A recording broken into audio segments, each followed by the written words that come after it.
भाइयों एवं बहनों, जय श्री गुरुदत्त। आप सबका शाश्वत ज्ञान गिरनार से चैनल में स्वागत और अभिनंदन है। भाइयों बहनों, आज हम आप सबको इच्छाधारी नागिन के बारे में बताना चाहूँगा। आपने अपने दादा दादी से कई चीज़ों के बारे में किंवदंतियों और मिथक सुने होंगे और इच्छाधारी नागिन उनमें से एक हो सकती है। टीवी धारावाहिकों से लेकर फिल्मों तक इच्छाधारी नाग की अवधारणा को अक्सर लोक कथाओं या प्राचीन अतीत की बातें या सिर्फ एक अंधविश्वास जिसे लोग कहते हैं उसके बारे में आप सुनते चले आए होंगे, लेकिन ऐसा नहीं है। इच्छाधारी नाग और नागिन हकीकत में होते हैं। मैं मानता हूँ आधुनिक वास्तविकता में इनका कोई संबंध नहीं है, लेकिन हमारे प्राचीन ग्रंथों और इतिहास के पन्नों में इच्छाधारी नाग नागिन और नागलोक अवश्य होते हैं। इच्छाधारी नाग नर या नागिन मादा भारतीय लोक कथाओं में आकर एक पौराणिक कथा के रूप में परिणित हो जाता है। यह जीव मूल रूप से एक जहरीला सांप होते हैं जो किसी भी जीवित वस्तु का रूप ले सकते हैं, लेकिन इंसान के रूप में रहना ये अक्सर पसंद करते हैं। सांप के रूप में इच्छाधारी नाग के पास मणि नामक मणि होती है जो हीरे से भी अधिक मूल्यवान मानी जाती है।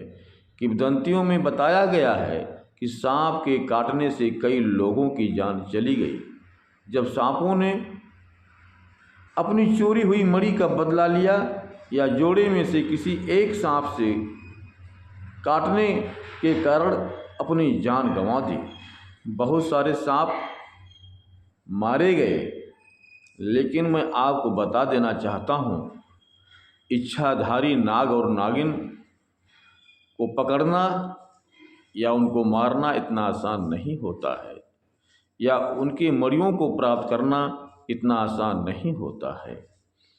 किंवदंती के अनुसार सपेरों द्वारा इस्तेमाल किए जाने वाले संगीत वाद्य यंत्र बीन का उपयोग करके सांपों को नियंत्रित किया जा सकता है। माना जाता है कि यह सांपों की मूर्ति है, लेकिन इसका कोई प्रमाण नहीं है। तो क्या फिल्मों की तरह इच्छाधारी नाग नागिन का अस्तित्व आज भी है? क्या आप जानते हैं कि हमारे देश में जिन्हें संथाल परगना कहा जाता है, सांप के रूप में नाग नागिन होते हैं। आपस में पुरुष और महिलाएं होती हैं जो उन घुसपैठियों पर हमला करती हैं जो उन्हें सांप के जहर से धमकाते हैं। वो इसका उपयोग दुश्मनों पर हमला करने के लिए करते हैं और जहर इतना प्रभावी होता है कि मौत लगभग एक पल में आ जाती है। नागमणि को 9 पवित्र मोतियों में से एक माना जाता है। 9 पवित्र रत्नों में एक माना जाता है और रत्नों पर अधिकांश किताबें यह बताती हैं कि यह कैसे बनती हैं। यानी जब स्वात नक्षत्र में बारिश की बूंदें किंग कोबरा के मुंह में गिरती हैं तो वो मणि के रूप में विकसित हो जाती है। पुस्तकों में यह भी उल्लेख है कि एक ऐसा केवल कोबरा में ही होता है जो पृथ्वी पर जीवन के 100 वर्ष पार कर लेता है। एक बार मोती बनने के बाद सांप जादुई शक्तियाँ हासिल कर लेता है और किसी भी रूप में अपने को बदल सकता है। यह नीले रंग की आभा वाला चंद्रमा के समान मोती है और यह अंधेरे में रोशनी प्रकट करती है और उसकी रोशनी में अपने शिकार की नाग या नागिन अपना शिकार करते हैं। ऐसे मणि का होना सौभाग्यशाली माना जाता है। व्यक्ति धनवान होता है और सभी इच्छाएं पूरी करता है अगर इस तरह का उसको मणि प्राप्त हो जाए। इसमें यह भी बताया गया है कि जब मणि नाग से अलग हो जाती है तो नाग मर जाता है। अग्नि पुराण के अनुसार पृथ्वी के नीचे पाताल लोक है। इसमें भी 7 क्षेत्र शामिल हैं। उनके नाम हैं अतल, वितल, सुतल, तलातल, महातल, रसातल और पाताल। दैत्य और दानव पाताल में रहते हैं। विष्णु पाताल लोक में भी महान नाग शेषनाग के रूप में मौजूद हैं।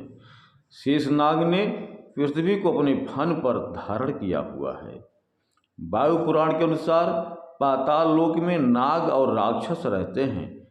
अटल लोक पर राक्षस नमुच का शासन है।